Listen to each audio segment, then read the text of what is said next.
The night the ocean burned, no one in America believed it was possible. Fishermen off the coast of New Jersey watched the horizon glow red, as if dawn had arrived 3 hours early. But this was not sunrise, it was fire, and it was moving. At first, they thought it was lightning trapped in low clouds. Then they heard the explosion. By the time the telegram reached Washington, another tanker had erupted into flames just miles from the Statue of Liberty. German submarines were hunting inside American waters. It was January 1942. The United States had been officially at war for less than a month, and the East Coast was completely unprepared. The forgotten invasion of America. Most Americans remember Pearl Harbor. Fewer remember that within weeks of that attack, Nazi U-boats began sinking ships so close to shore that spectators gathered on beaches to watch them burn. The operation was called Operation Drumbeat, launched by Admiral Karl Dönitz under orders from Adolf Hitler. Its goal was brutally simple: strangle America before it could mobilize. German submarine captains called it the second happy time. For the United States, it was chaos. In the first 6 months of 1942, more than 600 ships were sunk in American coastal waters. Oil tankers, cargo ships, merchant vessels, many within sight of cities like New York and Miami. The U.S. Navy had no convoy system in place. Coastal cities refused to dim their lights. Ships sailed alone, fully illuminated, silhouetted perfectly against the skyline. German captains later wrote in their logs that America looked like a brilliant stage set. One U-boat commander, Reinhard Hartigan, described cruising into New York Harbor as if it were peacetime voyage. He could see Times Square glowing in the distance. It felt unreal, and it almost worked. A country that didn't see it coming. In late 1941, the United States was the industrial giant of the world, but militarily, it was dangerously unprepared for global war. The Army ranked 17th in size globally. The Navy was expanding, but not coordinated for coastal defense. Anti-submarine warfare was primitive. Radar coverage was incomplete. Worse, there was overconfidence. American leadership believed the Atlantic Ocean was a natural shield. It wasn't. When the first ships were torpedoed near Cape Hatteras, the public assumed it was isolated. Then more sank, and more. Bodies began washing ashore. Insurance rates for merchant sailors skyrocketed. Some captains refused to sail. Oil shortages began appearing in the Northeast because tankers carrying Texas crude were being destroyed faster than they could be replaced. In Florida, hotel guests gathered at night to watch burning tankers on the horizon as if it were entertainment. The war had arrived at America's doorstep, quietly, efficiently, relentlessly. The deadliest stretch of water in the Western Hemisphere. Cape Hatteras became known as Torpedo Junction. Between January and April 1942, dozens of ships were destroyed in that narrow corridor off North Carolina. The Gulf Stream pushed wreckage and bodies toward shore. Local residents sometimes buried foreign sailors in small coastal cemeteries. The German submariners were shocked by how easy it was. One captain reported, "There is no blackout, no air patrol, no convoy. It is a paradise." Why? Because American coordination was fractured. The Army controlled coastal lighting. The Navy requested blackouts. Local officials resisted, fearing tourism losses. Bureaucracy cost lives. Meanwhile, German crews refueled at sea using milk cow submarines, extending their range deep into the Gulf of Mexico. Yes, the Gulf of Mexico. U-boats sank ships near Texas and Louisiana. One submarine shelled an oil refinery in California. Another landed saboteurs in Long Island and Florida. Those saboteurs were part of a covert mission called Operation Pastorius, and that mission would lead to one of the strangest espionage trials in U.S. history. 8 men on a beach. On a foggy night in June 1942, a German U-boat surfaced near Amagansett, Long Island. 4 men stepped onto the sand carrying explosives, American currency, and instructions to sabotage railroads, factories, and hydroelectric plants. They wore German uniforms to avoid being executed as spies if captured immediately. After burying their uniforms in the sand, they changed into civilian clothes. Their mission was to cripple American industry. It failed because one of them got nervous. George Dash, the leader of the Long Island team, began doubting the mission almost immediately. Within days, he contacted the FBI. After several tense meetings in Washington, he confessed everything. The FBI arrested the remaining saboteurs within 2 weeks. President Franklin Roosevelt insisted they be tried by military tribunal instead of civilian court. The case went to the Supreme Court in ex parte Quirin. The court upheld Roosevelt's authority. 6 of the 8 men were executed in the electric chair in August 1942. 2 were imprisoned. The incident remained classified in many details for years.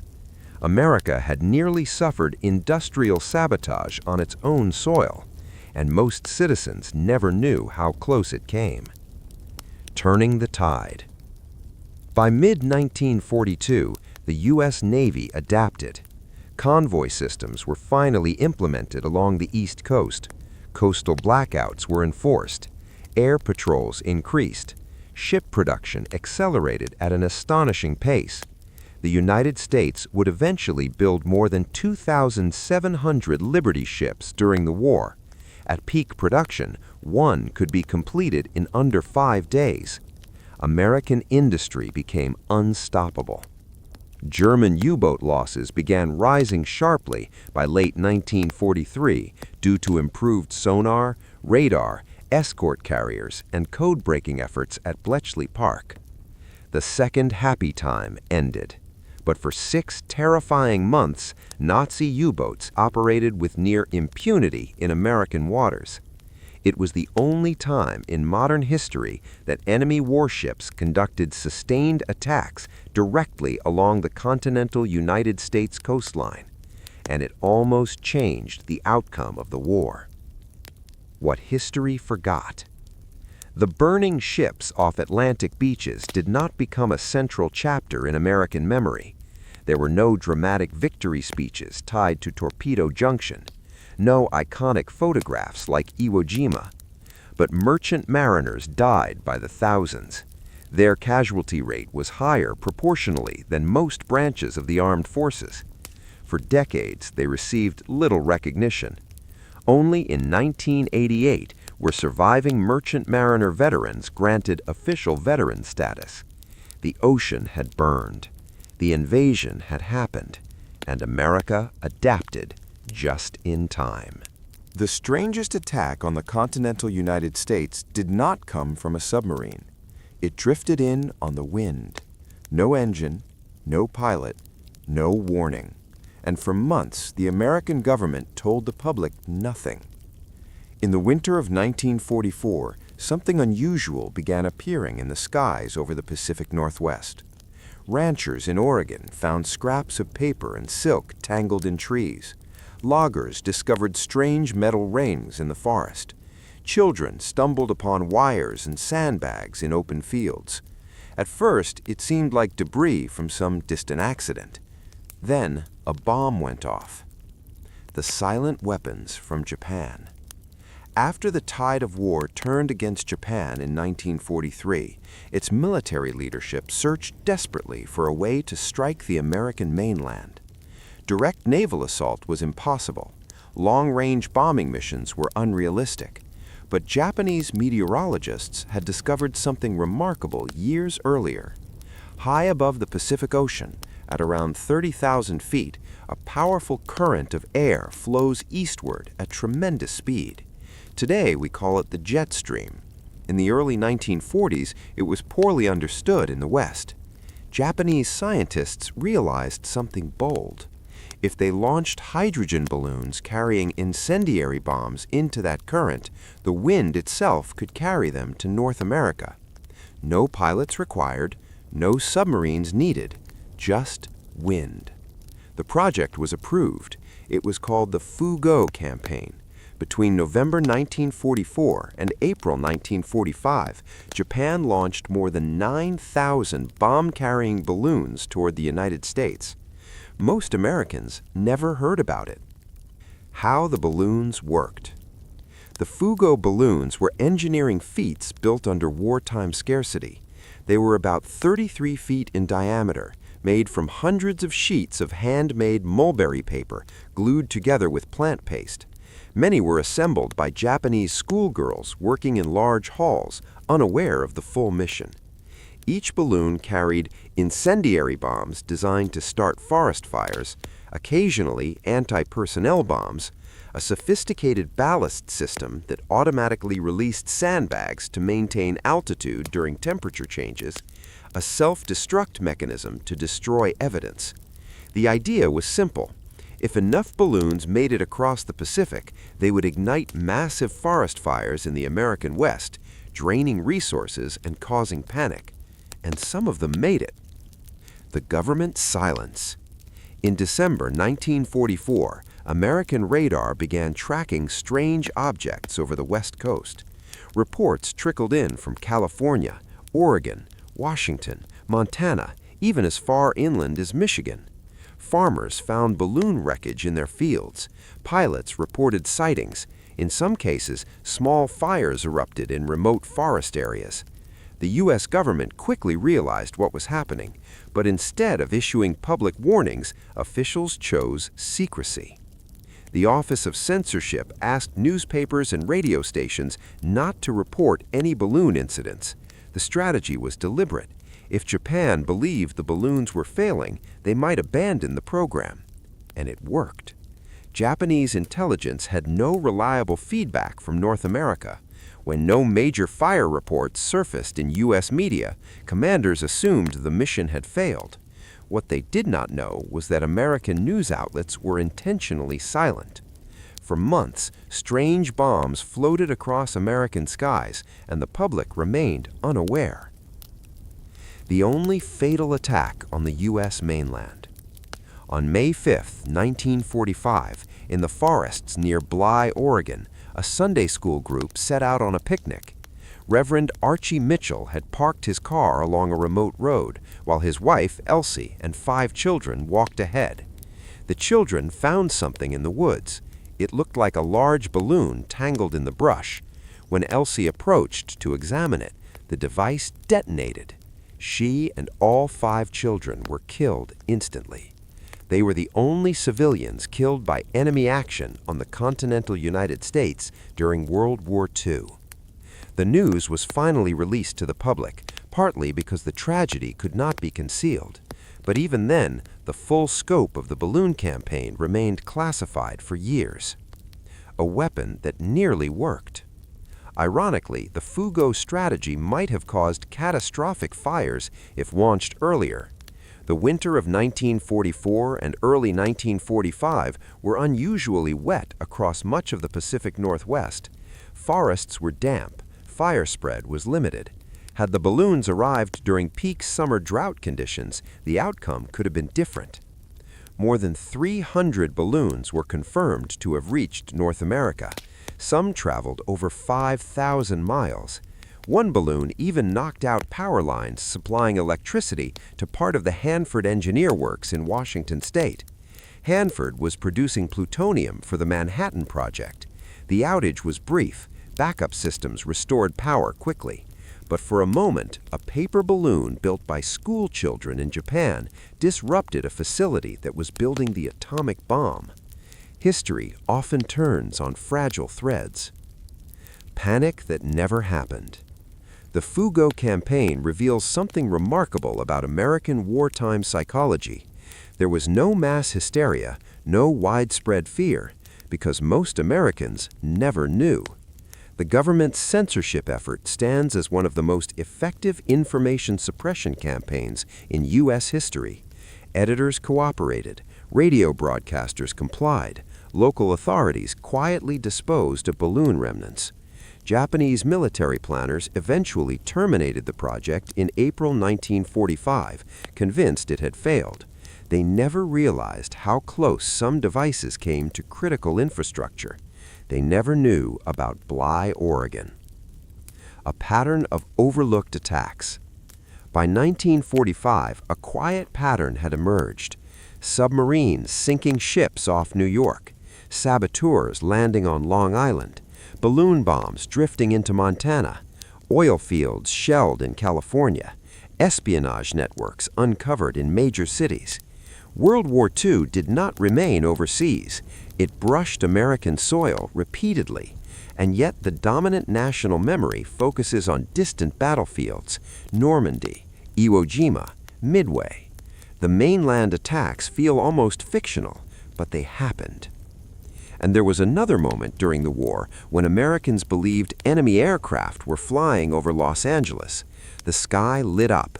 Anti-aircraft guns fired for hours. Thousands of shells exploded over the city. Nothing was hit. No wreckage was found. To this day, historians debate what really happened. It was February 1942, and for one surreal night, America believed it was under aerial invasion. On the night of February 24, 1942, Los Angeles went dark. Streetlights blinked out across the city, neon signs faded, porch lamps vanished one by one. The skyline dissolved into shadow. Air raid sirens began to wail just after 2 a.m. By 3 a.m., the sky above Southern California was exploding. The night the sky turned white. Just weeks after the attack on Pearl Harbor, the West Coast was on edge. Rumors of Japanese submarines off California had already circulated. Oil installations near Santa Barbara had been shelled days earlier. Then radar contacts appeared offshore. Coastal stations detected unidentified objects moving toward Los Angeles. Reports came in from observers along the shoreline, lights in the sky, flares, something hovering. At 2:25 a.m., a blackout was ordered. At 3:16 a.m., the first anti-aircraft rounds were fired. For the next several hours, more than 1,400 shells blasted into the darkness above Los Angeles. Searchlights crisscrossed the sky, locking on to what some witnesses described as slow-moving objects. Others claimed to see formations. Still others saw nothing at all. Shell fragments rained down over neighborhoods. Windows shattered. Buildings were damaged. At least 5 civilians died from heart attacks during the chaos. Others were injured by falling debris. But no enemy aircraft were ever found. No crash sites, no bomb damage, no confirmed targets. By morning, Los Angeles looked like a battlefield without an enemy. The official explanation. Later that day, Secretary of the Navy Frank Knox told reporters it had been a false alarm. The Army initially suggested weather balloons or stray flares might have triggered radar readings. The public was not convinced. Newspapers ran dramatic photographs of searchlights converging on bright objects in the sky. One image published by the Los Angeles Times became iconic, appearing to show a glowing craft caught in beams of light. Speculation spread quickly. Were Japanese aircraft testing American defenses? Was it experimental technology? Was it mass hysteria fueled by post-Pearl Harbor fear? Even members of Congress demanded answers. President Franklin Roosevelt received internal reports, but no definitive conclusion was ever released. To this day, historians refer to it as the Battle of Los Angeles. There was no battle, but there was very real fear. The climate of suspicion.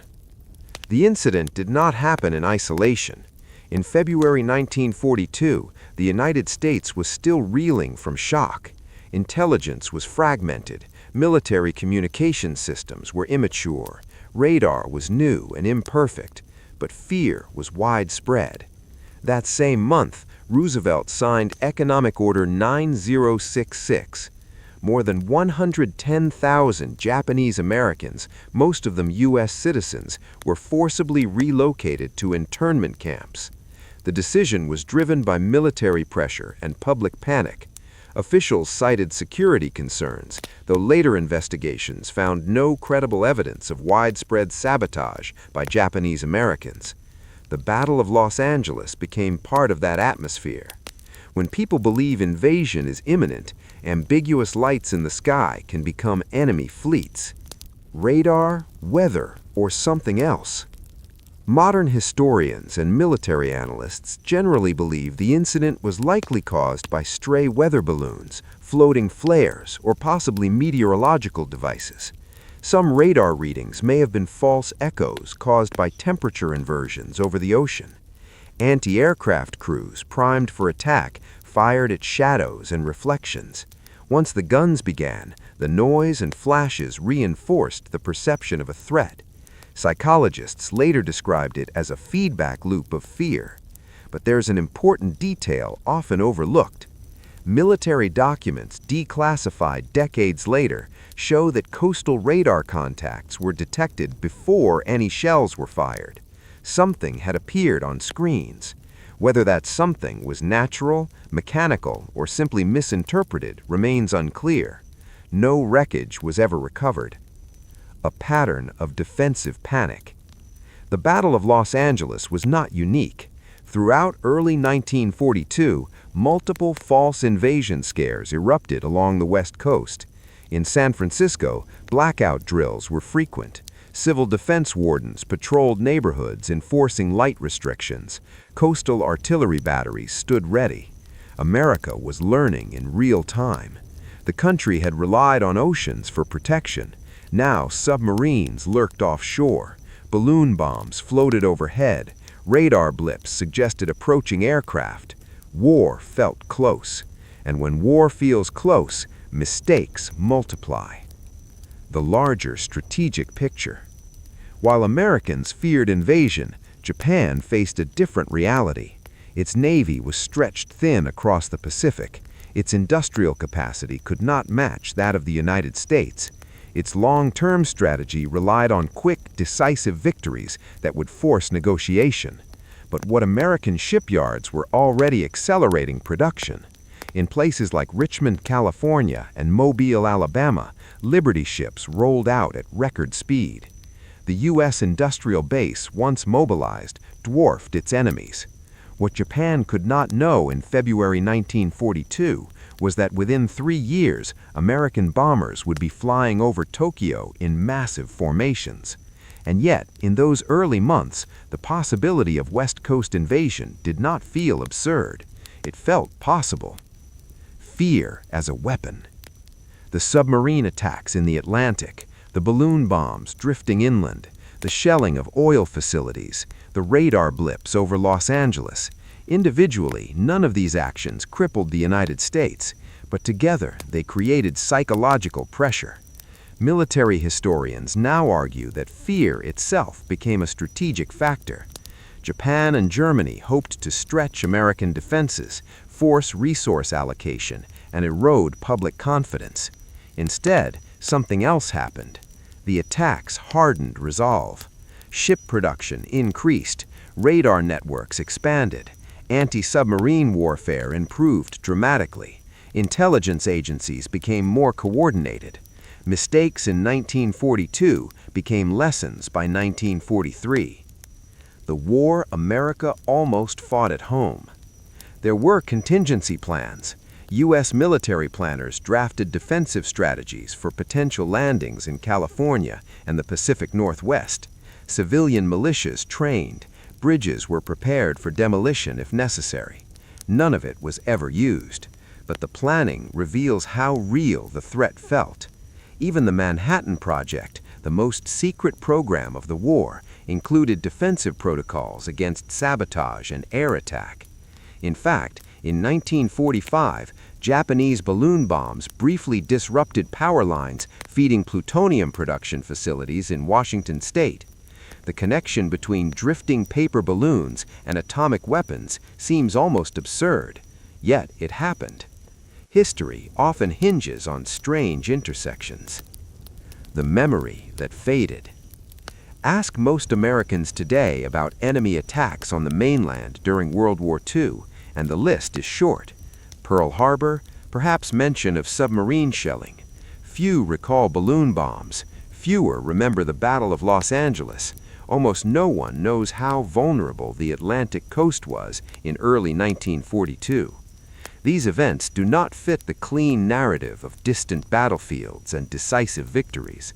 They are messy, ambiguous, unresolved, and deeply human, because they reveal something uncomfortable. Even powerful nations can be surprised. Even industrial giants can be caught off guard. Even vast oceans cannot guarantee safety. But there was another hidden front during the war, far colder and more remote than California beaches or Oregon forests, a place where American soldiers quietly fought German forces on North American soil. It happened in the Arctic, on a frozen island few Americans could locate on a map, and it involved weather stations, coded transmissions, and the last armed surrender of German troops in the Western Hemisphere.